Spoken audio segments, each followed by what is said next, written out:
Mas babang tumaya sa loto. Paano kung casino kaya? What if it's just a game with friends and family using coins? When do we draw the line?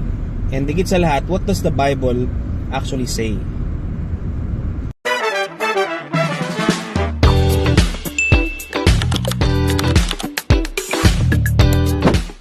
Shalom everyone, and welcome once again. Thank you for joining us as we open God's Word and seek biblical wisdom for real life questions.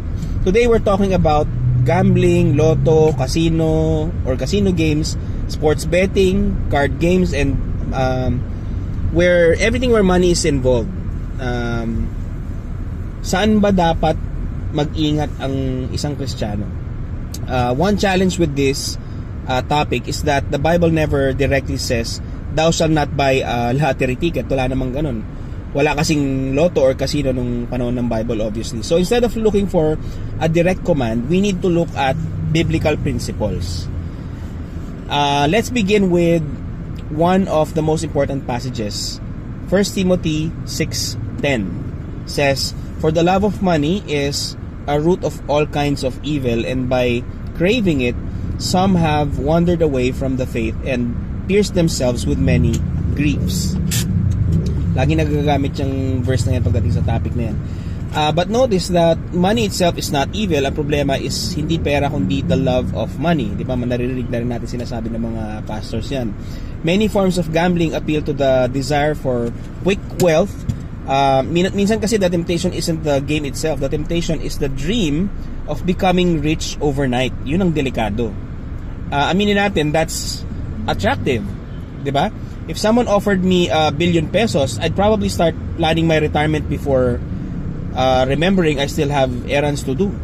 Ganun ang epekto ng pera pag madaming pera, lalo na.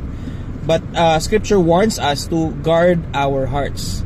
Hebrews 13:5. It says, "Keep your life free from the love of money. Be satisfied with what you have, for He Himself has said, I will never leave you or abandon you." So, ang contentment sa Christian is a virtue. Sa madaling salita, God wants us to trust His provision rather than constantly chasing more. Now, let's talk about work and stewardship. 2 Thessalonians 3:10 says, "If anyone isn't willing to work, he should not eat." Throughout Scripture, God generally blesses diligence, responsibility, and faithful stewardship. Now, we work before we earn. We plant before we harvest. This brings us to the question many people are asking. Ano ba yung question na yan? Is gambling always a sin? The honest answer is that Christians actually disagree. Some believers avoid all forms of gambling because they believe it is closely tied to greed and poor stewardship. Kumbaga parang delikado kasi sa kanila. Others believe naman that there is a difference between serious gambling and harmless recreational activities involving very small amounts of money. So, is there an okay lang if na category? Many Christians would say yes, with important conditions. Very, very important conditions. Okay lang if the amount involved is genuinely insignificant. Okay lang if there's no greed driving the activity. Okay lang if no financial responsibilities are being neglected. Okay lang if there is no addiction involved. Okay lang if your conscience before God is clear. For example, suppose relatives gather during Christmas and play a game where everyone contributes a few coins and the winner gets a small prize. Ang focus ay fellowship at tawanan. Nobody is trying to get rich or risking money they cannot afford to lose.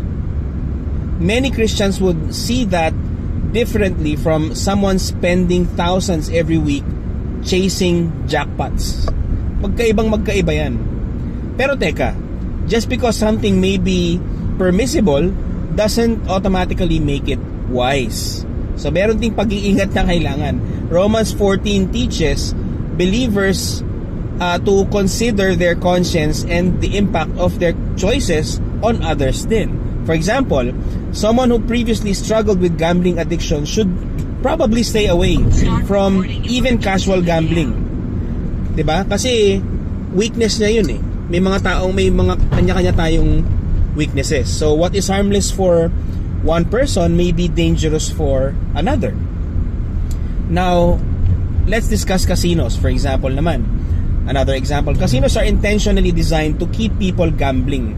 Dahil dyan, casinos often amplify many of the dangers already associated with gambling: addiction, greed, and financial harm. Not everyone who enters a casino becomes addicted. Mahalaga rin sabihin naman yon, yung part na yon. But the risks are very real, which is why many pastors strongly discourage casino gambling. Another biblical principle is stewardship.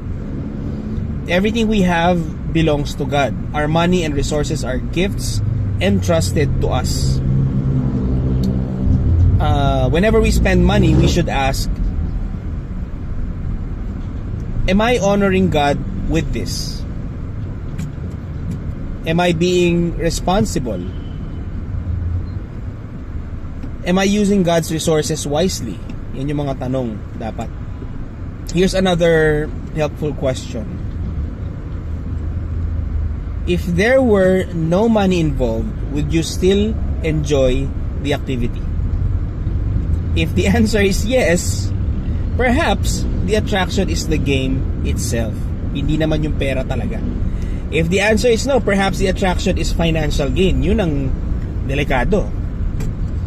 And that reveals something about the heart. Matthew 6:33 says, "But seek first the kingdom of God and His righteousness, and all these things will be provided for you." Hindi ito promise ng financial provision. As Christians, our trust is not in luck, chance, lucky numbers, or jackpots. Ang tiwala natin nasa Diyos. We believe that God is our provider and that our future is in His hands. So, where do we draw the line?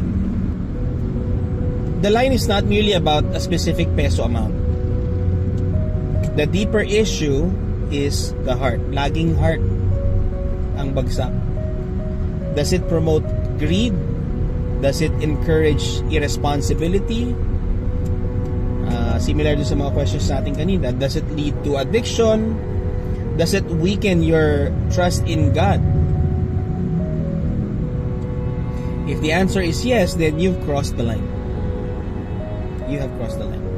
As I end, the Bible's primary concern is not whether a person touched a lotto ticket, entered a casino, or participated in a game involving a few coins. Ang pangunahing concern ng Bible is yung puso ng tao. God wants us to trust Him, honor Him, and steward His gifts wisely.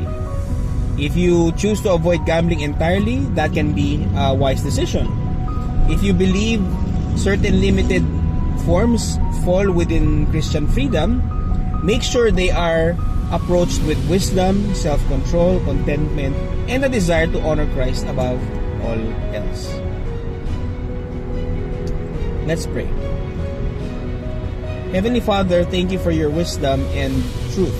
Help us to be faithful stewards of everything you have entrusted to us. Guard our hearts from greed, addiction, and the love of money. Teach us contentment and help us trust in your provision. Give us wisdom in every decision we make so that our lives may honor you. In Jesus' name, we pray. Amen. Yun lang po, and if this message has blessed you, please like, comment, and share. And if you have questions or concerns, ask or comment. And remember to turn from your sins, trust in Jesus alone for your salvation, not in your good works, and He will transform your life. God bless everyone.